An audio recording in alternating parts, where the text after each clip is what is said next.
Hey there, Guardians. Hope you guys are doing well, and welcome to Destiny 2 Oversimplified, the channel for new and returning players. Today we're going to be taking a look at Thread Runner, which is the Strand Hunter subclass. I'm going to be showing you guys the one available super, all of the abilities for aspects, and then I'll go over a few exotics that synergize very nice with the class. So to start off, we have the super Silk Strike. So this is a roaming super, which means you roam around the battlefield, and you have a couple different options. So you have a light attack, which swings the rope dart in front of you to deal damage, and then you have a heavy attack, which swings the rope around you in a circular motion, kind of like a helicopter, to deal a lot of damage around you. And then you can also use the grapple button to move forward quickly. Overall, this super does a lot of damage. It's very good. You have a lot of mobility.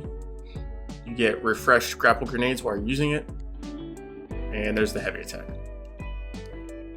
For class ability dodges, we have our standard 2 dodges, so Gambler's Dodge to refresh your melee when enemies are near, and Marksman's Dodge, which reloads your weapon. Standard movement abilities, as always, I recommend triple jump over high jump and strafe. You have one melee on Strand Hunter, which is Threaded Spike. You throw a rope dart that bounces between targets, damaging and severing them. As a reminder, anytime you see terms on your subclass, such as sever or suspension or tangle, you can always highlight that ability and it will show you a text description of what it is. The dart returns to you once it's done, and returning melee energy for each target hit. You can also click your melee button just as the dart gets back to you, which will catch it and then increase the amount of energy returned. So I'm going to throw it, and I can catch it. And like I said, depending on how many enemies you hit, you get melee energy. And also, if you catch it right when it comes back, you get a lot more energy for that as well. Up next, we have the Strand Grenades. So we have 3 options. The first one is Grapple Grenade. Weave a grappling hook and quickly pull yourself forward. Grappling to a tangle immediately recharges your grenade energy. During and shortly after grappling, your melee attack deals area damage and unravels targets. So this is what it looks like.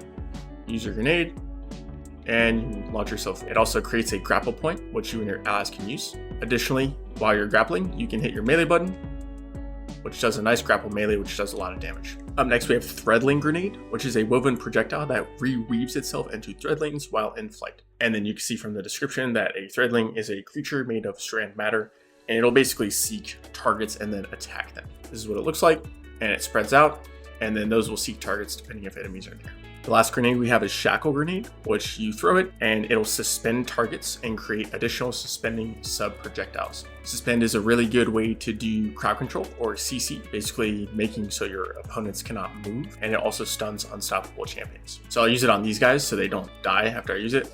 And you can see they're suspended and they can't move. Overall, Strand Hunter works best with the Grapple Grenade. It just synergizes the most with the builds that you want to make from it, including the exotics, which I'll talk to in a bit. Shackle is also an extremely viable choice and just in general very strong. I would say Threadlings synergize more with Warlocks, but you certainly wouldn't be making a wrong choice by choosing to run Threadling Grenade on Hunter. Up next, we have the aspects. So the first one is Widow's Silk. This one's really simple. You just have an additional grenade charge. So you can use any of the 3 grenades for that. But additionally, if you use Grappling Hook, that creates a grapple tangle at the grapple point, which you or your allies can then use. Next up, we have Threaded Spectre. So activating your class ability leaves behind a decoy woven from strand matter that draws the attention of nearby combatants. After taking significant damage or when combatants approach, the decoy detonates, dealing damage and releasing threadlings that seek out and attack nearby foes. So you basically dodge, use your class ability, and then you have a decoy, and the decoy will draw attention and then deal damage around them. So I'm going to dodge, there's my decoy, and it'll explode once they get near.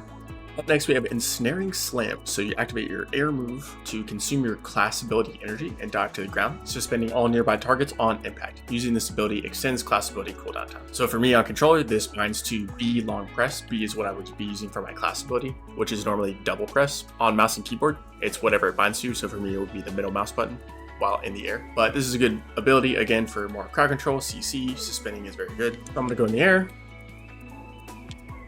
and all these guys got suspended. So a good way to deal with enemies. The last aspect that we have is Whirling Maelstrom. Destroying a tangle will weave a violent, writhing mass of strand fibers. Hopefully I pronounced that correctly. The strand mass seeks out and damages targets, emitting unraveling projectiles when it defeats them. So this one is super cool. This is one of my favorite abilities. Kind of reminds you of the Rasengan from Naruto, if there are any anime fans here. So first thing, we're going to need a tangle, and to do that, I'm going to use the artifact perk Elemental Siphon because I'm using a strand weapon. So I should be able to spawn a tangle by killing a bunch of these guys. And I got one. So you can shoot it or throw it. I'm going to throw it. And there it is, Whirling Maelstrom. So this thing is pretty aggressive and very strong. It'll just cut down everything. And this is not just a fodder killer. This will kill larger enemies as well, such as yellow balls or on higher level difficulty. Overall, you have 4 good aspects that work with a lot of different builds. I'll talk about Threaded Spectre in a second because there's one specific exotic that takes advantage of it exclusively. Overall, you have a lot of good options here. All right, moving on to exotics. So the first one we have is Sidarachne's Facade, and hopefully I pronounced that correctly also. So this states that you gain Woven Mail when activating Grapple, which is your grenade. You also have an increased flinch resistance when Woven Mail is active. I'm going to activate my Grapple, and you can see I have Woven Mail on the left side of my screen that lasts for 10 seconds, which gives me a lot of damage reduction. This exotic is best used obviously on the Grapple Grenade, and it pairs very nicely with Widow's Silk because then you have 2 Grapple Grenades. Up next we have Balance of Power. So this improves your Threaded Spectre, which was the decoy. So it states the Spectre has increased duration and durability, and damaging it releases additional thread links. While near your Threaded Spectre, you do not appear on radar. So I always thought of this as more as a PvP exotic. So I haven't really tried it in PvE against computer combatants like strikes and stuff, but it could be useful. If you like using decoy a lot, get out of jail free card, then this might be a good pairing with that, as it simply just makes your decoy better. And last one we have is Bombardiers. So I've shown this on a number of different subclasses for Hunter. Dodging leaves behind an explosive that detonates after a short delay based on your subclass. So it would sever targets, and sever reduces their attack on you, which you can confirm if you highlight an ability. I'm gonna dodge, explosive, and that would sever enemies. So yeah, that's it for Strand Hunter. So we talked about the super, talked about the abilities, talked about the 4 aspects, and we hit 3 exotics that exclusively work for the subclass. Overall, I'm a huge Strand Hunter fan, although 99% of the time I'm using this helmet because this is very good and Woven Mail is a great source of damage reduction. Between the Grapple, Whirling Maelstrom, stuff like Widow's Silk to get you another grenade, Strand Hunter is very viable in any level of PvE difficulty, low or high level content. So yeah, if you like this video, if you wouldn't mind commenting down below, tell me what you liked, tell me what you didn't like. If you didn't like it or you wanted to see something different, don't feel bad leaving a dislike, but just do me a favor and comment on what needs to be improved for my videos in the future. Thank you so much for watching. See you later.